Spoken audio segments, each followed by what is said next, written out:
Welcome to my review of the Precinct. It's a small, cozy game where you play the son of a late dead police officer. In this game, you have to do police work in 1983, and there's some different way you can do it.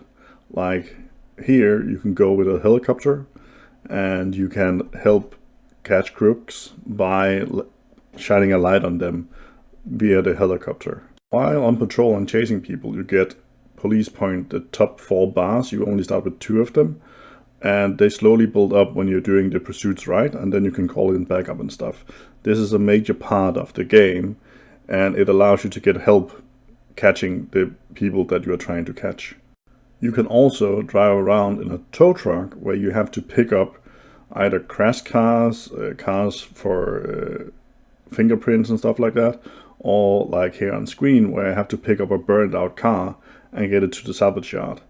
And it's fairly simple when you actually drive the tow truck. You just drive around with it. Just one warning though, the tow cars do not always follow you.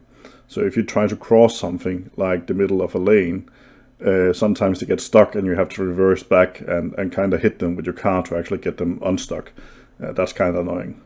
Every day you have to pick what assignment you want to do, and the longer you get into the game, you can actually begin customizing the jobs you want to do yourself. And to help you in this game, you get experience points every day from doing tasks, and you also get a rule book. And the rule book allows you to actually look up everything you need to know about the crimes and what you're supposed to do when you actually arrest people, or if you give them a target ticket and stuff like that. So in the beginning, it's a very good tool to have with you. And as I said, every day you get experience according to how many arrests or target tickets and stuff you did. Everything gives a certain amount of experience. You get bonus experience if you're doing it in your patrol zone. But it gives you experience, and then you can level up by getting tokens. And every day you can pick depending on how many tokens you have. And you can see here there's some different ones. I recommend going for the left one first, as it makes you able to run faster, run longer, and easier get control of people. And there's a lot of running in this game. Every time you have to trap someone, you have to run after them. There's also mini games in the game, like this one, where you can actually enter a race if you want to. There's also ramps you can go over to see how far you can fly. And there's an artifact quest chain where you have to pick up a lot of artifacts around the city. Every time you see a crime, you can respond to it. And like this one, he started out being non-lethal, but then he began shooting at me, so I was allowed to actually shoot him.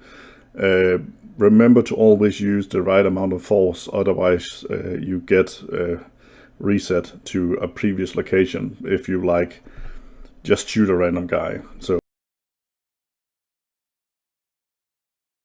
And it is a quite good game, but there's one thing that could be better, and that is the driving part. You have to drive a lot, but for some reason, like as you can just see here, the cars are just flying around, and when you hit them, they just fly. And I have even seen cars like do triple flips from being hit by someone, and it makes it funny to play the game, because sometimes you have experience where you have like 3 police cars hitting each other, all flying up in like a bouquet of police cars, or where they actually ram into the suspect and their car just goes flying all over the place.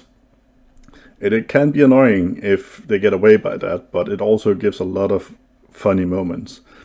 And I'm just gonna show you here what happens when you stop a person. You check their ID, you can search them for items. If they have driven, you can use a breathalyzer to see if they have been drinking. All the standard stuff. You can see in the rule book what you're actually supposed to do. And then you actually have to go in and pick what they did wrong. And when you do that, remember to do the right thing.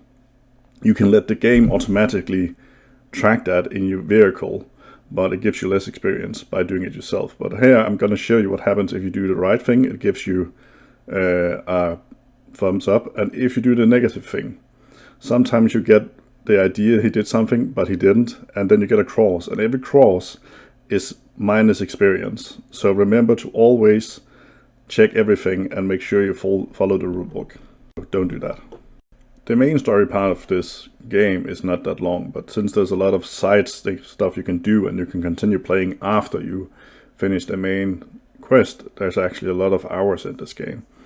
And I would say, even though driving at times can be annoying, but also super funny, I have never laughed as much in a game as I have by playing this game, just by the pure carnage that happens when you see your police cars just drive into each other or flip over or stuff like that.